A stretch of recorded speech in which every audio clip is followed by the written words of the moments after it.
സാറേ, ഈ ബംഗ്ലാദേശ് കലാപത്തെക്കുറിച്ചുള്ള വാർത്തകൾ ലോകമാധ്യമങ്ങളിൽ നിറഞ്ഞു പെയ്തുകൊണ്ടിരിക്കുകയാണ്.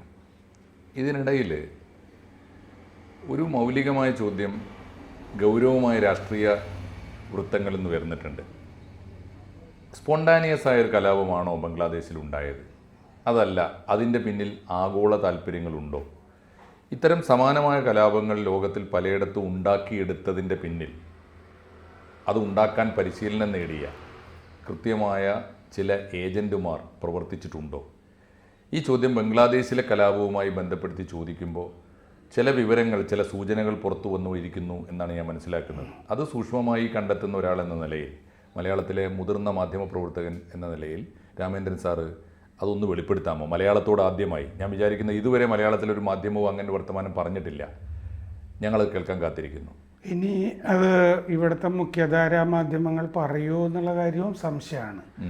ഡൊണാൾഡ് ലൂ എന്നൊരു അട്ടിമറിക്കാരൻ ആണ് ഇതിൻ്റെ പിന്നിൽ പ്രവർത്തിച്ചത് എന്നുള്ളത് വിവരങ്ങൾ പുറത്തു വന്നിട്ടുണ്ട്. ഈ ഡൊണാൾഡ് ലൂ ഇപ്പോൾ assistant secretary of state for south and central Asia affairs, south Asia, central Asia, മധ്യേഷ്യ, ഈ മേഖലയിൽ കാര്യങ്ങൾ വൈറ്റ് ഹൗസിൽ നോക്കിക്കൊണ്ടിരിക്കുന്ന അസിസ്റ്റന്റ് സെക്രട്ടറിയാണ്. അതെ, അദ്ദേഹം മുമ്പ് കിർഗിസ്ഥാനിലും അൽബേനിയയിലും അമേരിക്കയുടെ സ്ഥാനപതിയായിരുന്നു. അവിടെയും സമാനമായ ഇപ്പോൾ ബംഗ്ലാദേശിൽ നടന്ന പോലുള്ള പ്രക്ഷോഭങ്ങൾ ഭരണകൂടത്തെ അട്ടിമറിക്കാനായിട്ട് ചെയ്ത ചരിത്രവും അദ്ദേഹത്തിനുണ്ട്.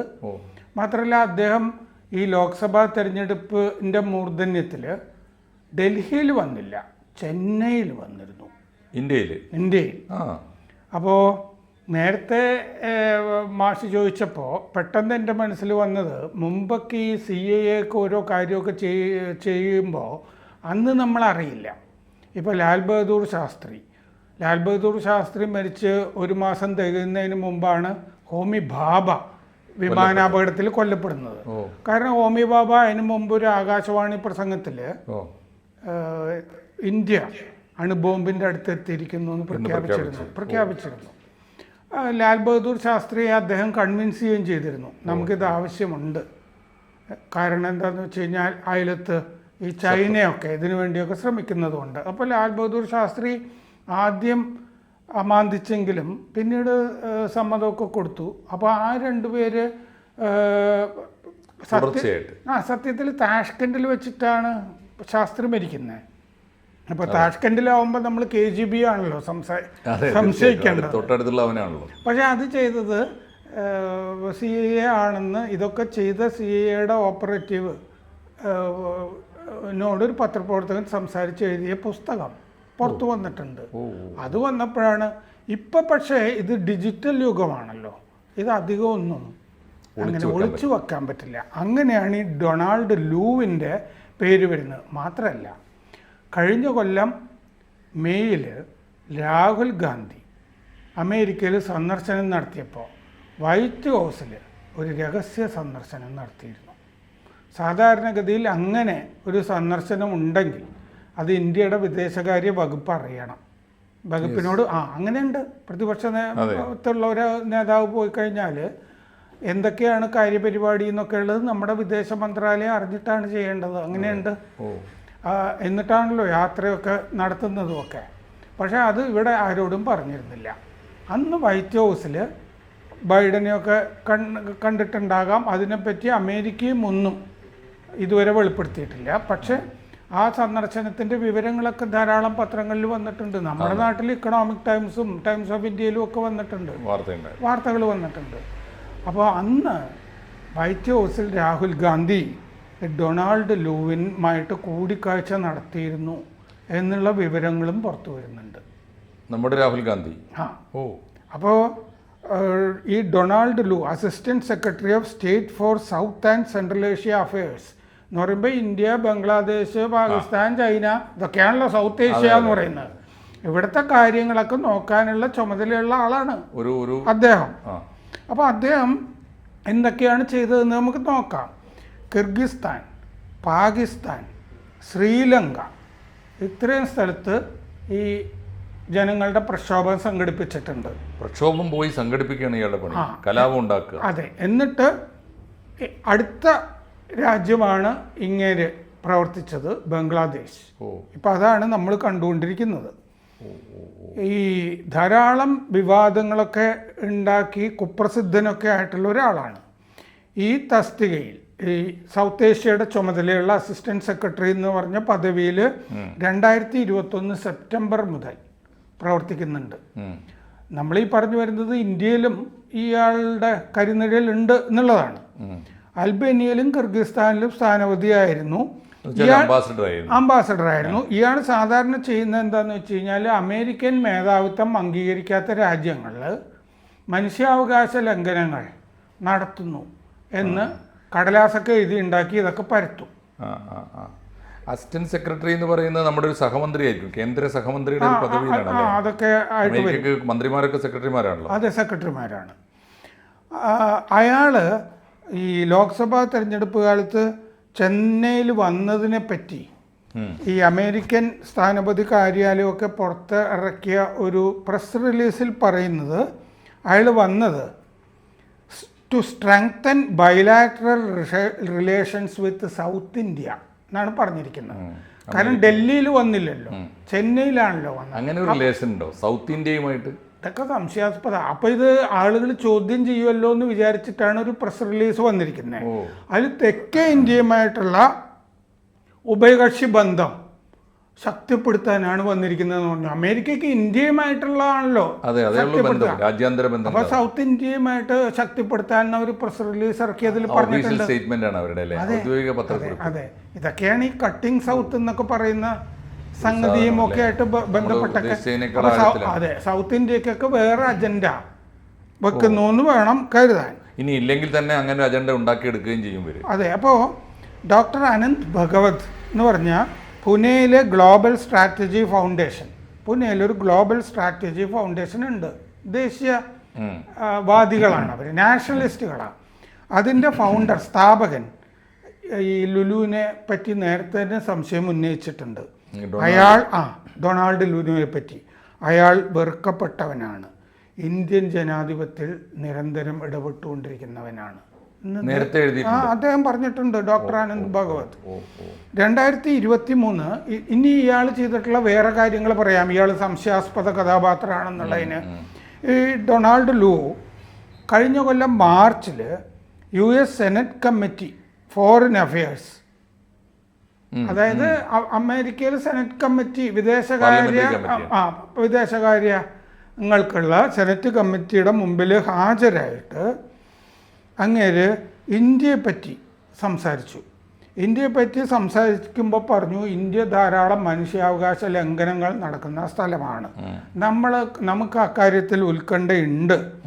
V are closely monitoring reports of discrimination against Muslim communities and other religious minority groups as well as limits on the speech and NGOs.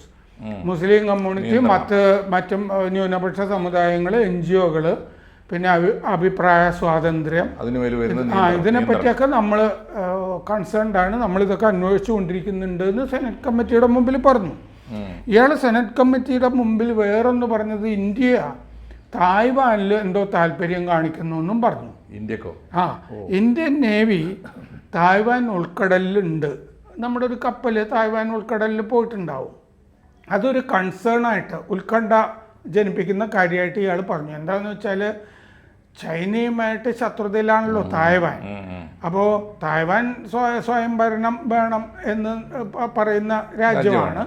അപ്പോൾ തായ്വാനെ സപ്പോർട്ട് ചെയ്യുന്നുണ്ട് അമേരിക്ക ധാരാളം. കാരണം സ്പീക്കർ നാൻസി പെലോസി ഒക്കെ കഴിഞ്ഞ കൊല്ലം അവിടെ പോയിരുന്നല്ലോ.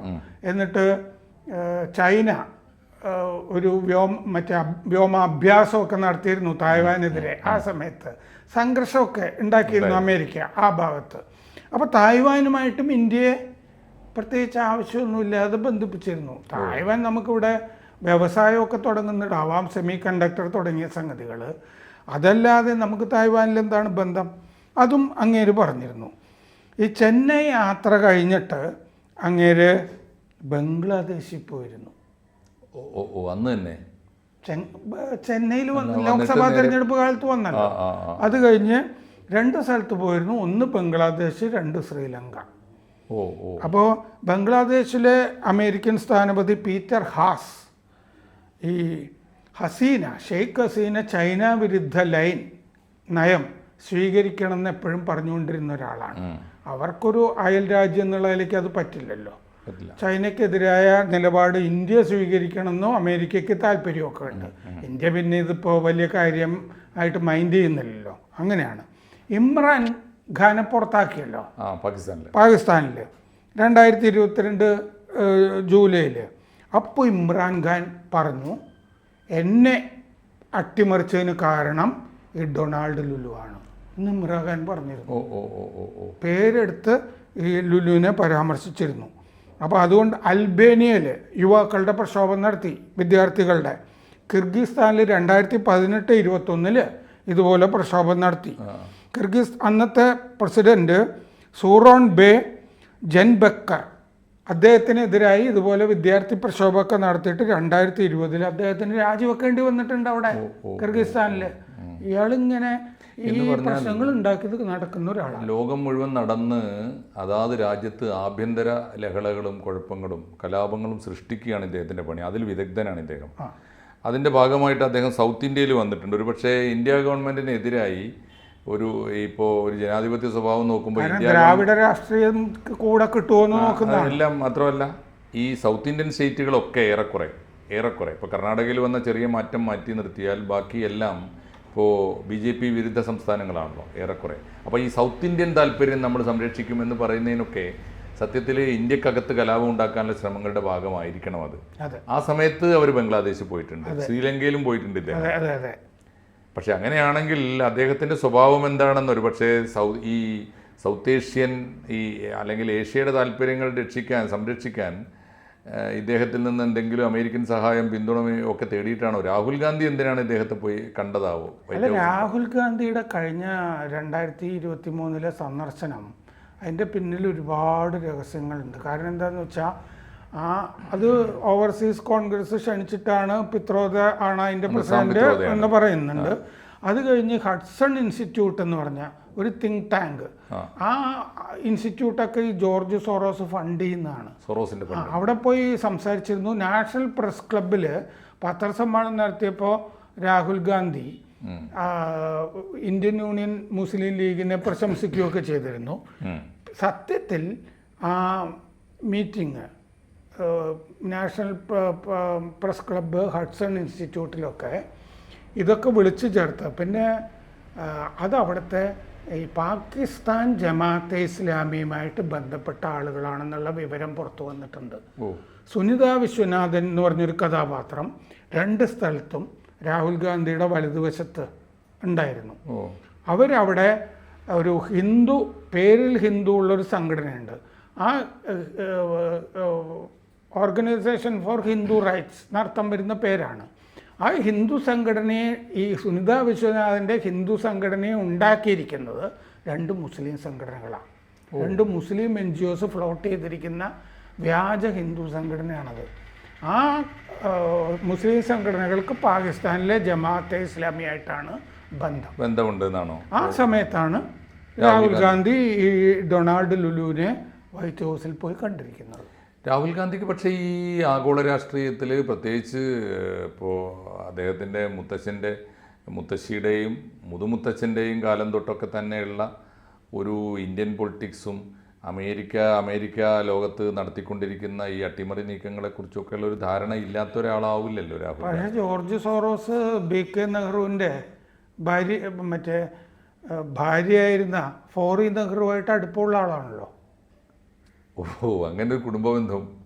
ആ ഫോറി നെഹ്റു എന്ന് പറയുന്ന ആള് ഹംഗറിയിലെ ജൂത വംശജയാണ് അവര്. BK നെഹ്റു എന്ന് പറയുന്നത് മോത്തിലാൽ നെഹ്റുവിന്റെ ചേട്ടനല്ലേ, നന്ദലാൽ നെഹ്റു ഇദ്ദേഹത്തിന്റെ മുത്തച്ഛനായിരുന്നു BK നെഹ്റുവിന്റെ. അപ്പോൾ ജോർജ് സോറോസ് ചാർട്ടർ ചെയ്ത ഫ്ലൈറ്റിൽ ഡൽഹിയിൽ നിന്ന് ചണ്ഡീഗഡിലെത്തി ഫോറി നെഹ്റുവിന് അവരുടെ 100ാമത്തെ വയസ്സിൽ ജോർജ് സോറോസ് കണ്ടിരുന്നു.